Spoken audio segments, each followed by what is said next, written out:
So Jump Festa 2024 was a few days ago and we got some big One Piece news. As always, we got the annual Jump Festa message from Oda himself. We said 2023 was the year of One Piece and it still was, but this was undoubtedly the perfect way to end it because what's going to come in the next few years is only going to add to this current hype.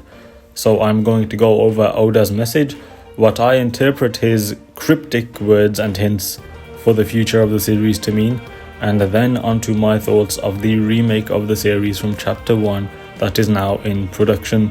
So without further ado, it's time to cap off this incredible year of One Piece. Kicking things off with Oda's message, he says that so many things happened in 2023 and that is the understatement to end all understatements.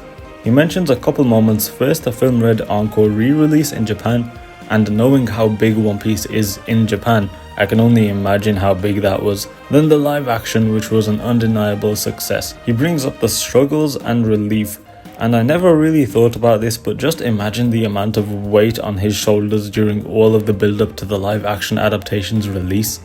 We as fans were very focused on our opinion, our individual and collective thoughts on the live action. Like, is it needed? Will it withstand that shift in medium? Will the CGI be any good? Is it doomed to fail before it's even gotten off the ground? All of these questions we had would have undoubtedly been swirling around in his head the entire time. And on top of that, he would have been fully aware of the terrible track record of live action anime adaptations in the past, so even greenlighting this thing in the first place must have been a huge moment, however many years ago that was. We said that he wouldn't let anyone ruin his masterpiece, his child, but that doesn't mean he was free from stress or any guilt or any of that. Even when the most optimistic fans would have had thought of it being a failure, in the back of their minds, Oda himself must have been pulling his hair out. So yeah, we praise him for the story he's created and the joy he has given us, and all of that praise is justified. He does also mention the possibility of a Japanese manga winning an Emmy or an Academy Award, and just imagine that. How big that would be, not just for the world of anime and manga, but for Oda personally. He then speaks very highly of the live action team and cast and how he hopes they can become Hollywood stars, as well as looking forward to season 2. Them becoming huge stars would be great, no doubt. But let's take the best case scenario that the second season of the live action is absolutely amazing. It's renewed for season 3, that season is amazing, and then just repeat, so on and so forth. One Piece is now a household name and everyone is watching the live action. A very perfect scenario, I know, but bear with me here. At this point, the cast have become the Hollywood stars that Oda had hoped they would be, so now I present you with a question. Would it be preferable if the cast become megastars purely from their amazing performances in the One Piece live action, or instead they branch out and play a role in a variety of different properties? The reason I ask this is because if that ideal scenario comes to pass, then would they have any time to take on other parts outside of the live action when said live action will be continuously ongoing? Now, I'm not saying either path is bad. Them being devoted to One Piece sounds very endearing, and yet them taking on other acting roles sounds great for them too. Think of Dave Bautista, for example. He is not returning as Drax in The Guardians because he doesn't want to be shoehorned or only recognized for that role. So, it's just something to think about, I guess. Next, Oda moves on to the anime. We are now done with Wano and are moving on to Egghead. The One Piece anime this year has been better than it has ever been. Gear 5 was incredible, obviously it's the standout, but it's the standout amongst a sea of greatness when it comes to the One Piece anime. He says that the episodes are streaming on the Japanese YouTube channel. It's not available where I live, unfortunately, but what can you do? And the anime celebrates 25 years next year, a whole quarter of a century. I haven't even been alive for a fifth of a century. But what an achievement, almost 25 years going strong and then many more years to come after that. And then he brings up a massive project that's in mind for the 25th anniversary, which I will get into. Now the final part of Oda's message. We end off with the original, the manga. He says that he'll keep working hard on it.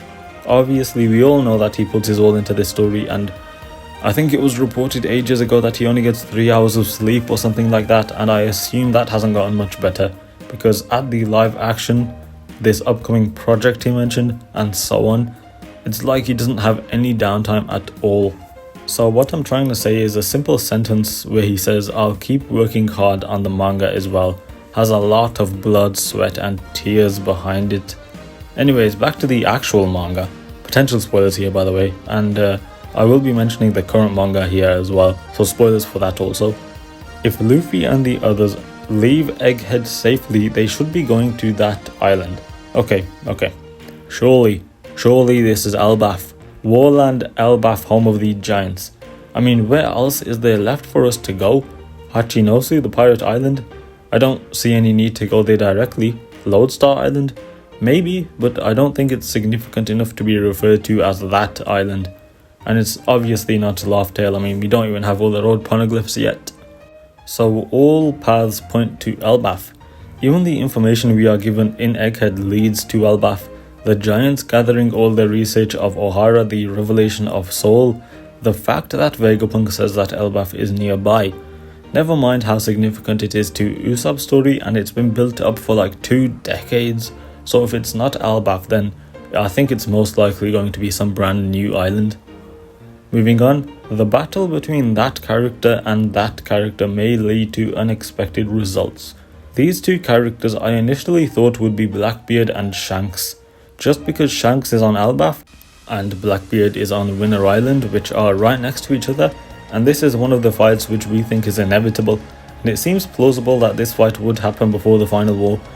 But I no longer think that this is the fight Oda was referring to, because I am of the opinion that when that fight happens, Blackbeard will win.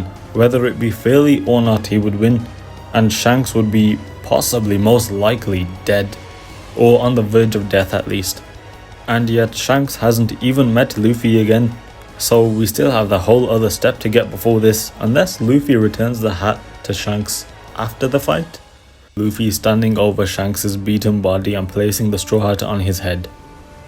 Will Luffy have the straw hat come the end of the story? I haven't really thought about it. Anyway, who else could this fight be between? I don't know. Maybe a fight on Egghead? Luffy versus Saturn? I do think that fight will happen, but I don't think it's the one mentioned here. So now whatever matchup I mention is pretty much fanfiction from this point on. Maybe Dragon finally does something? He got a small boost in the manga regarding his relationship with Luffy, so it could be his time. Let's say he follows Kuma's path and runs into Akainu on Marishua, Dragon versus Akainu.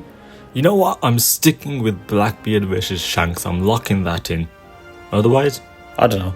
But one thing is for sure, that I am ready for this fight, and I don't even know who the fight is between. And then we reach the end of the message, "I'll be in your care once again." So ends another fantastic year of One Piece. And we have arrived back at the massive project for the 25th anniversary. One Piece is getting a remake from Chapter 1, starting with the East Blue Saga, animated by Wit Studios, who animated Spy Family, Vinland Saga Season 1, Osama Ranking, and Attack on Titan Seasons 1 to 3. This was the last thing I was expecting. No one can tell me that they had this thought in the back of their minds. But I am all for it, and here's why. Fans of the series have hoped for this kind of thing for so long. You might not have heard the cries recently because of Wano's fantastic adaptation, and the fact that the series passed 1,000 episodes, it just seems like a pipe dream. But we are here, and we are getting One Piece without the filler and without the pacing issues of the original anime. Of course, this is definitely a result of the success of the live action, and Netflix got a taste of that One Piece money. But even so, this is just an all-round positive to me. I have one thing which isn't a complaint or an issue or anything, but as someone who watched the anime first, up to and including partway through Wano, there's something just cozy and endearing about watching the original anime being over 1,000 episodes long. I completely understand that it's not perfect, it has a ton of problems like the pacing and such, but the fact that it has so many episodes is part of why I love it so much, if I'm being honest. So my point is that this new version of One Piece, officially titled The One Piece, is going to be something completely different. It will be its own thing. I also understand that it may seem odd that we are getting a remake while the original is still ongoing, but I guess that's just something that comes with the original being so insanely massive. The original came out in 1999. Everything about it is old school, even the aspect ratio. So yeah, maybe it's time to modernize things. And moving on from that, I mentioned how this is in part due to the success of the live action. Even if people enjoyed the live action, the anime is a whole different beast. It's akin to a casual walk turning into scaling Mount Everest. So with this, many new fans can come aboard and bring along all of their hopes and dreams, if you understand what I'm saying. People don't need to scale the mountain anymore. As much as I would love for them to watch the original, they will now have a much easier way to access the story of One Piece. That might be my only concern now that I think about it. With this remake in production, I don't know how it will affect the original anime adaptation, but this project is still an overwhelming positive. I'm looking at it similarly to how Hunter x Hunter was remade or how Fullmetal Alchemist was remade with Brotherhood. Updated animation, pacing, and all that seems great. Okay, I've thought of another concern now, wait. I wonder how this is going to affect the voice actors, because I'm assuming that they're going to reprise their roles for this, because you can't have different voice actors for characters, you know. So they will have a lot to do. But back to the bright side, Wit is hiring for this project currently, and with what we've seen from them in the past, they seem to be up to the task.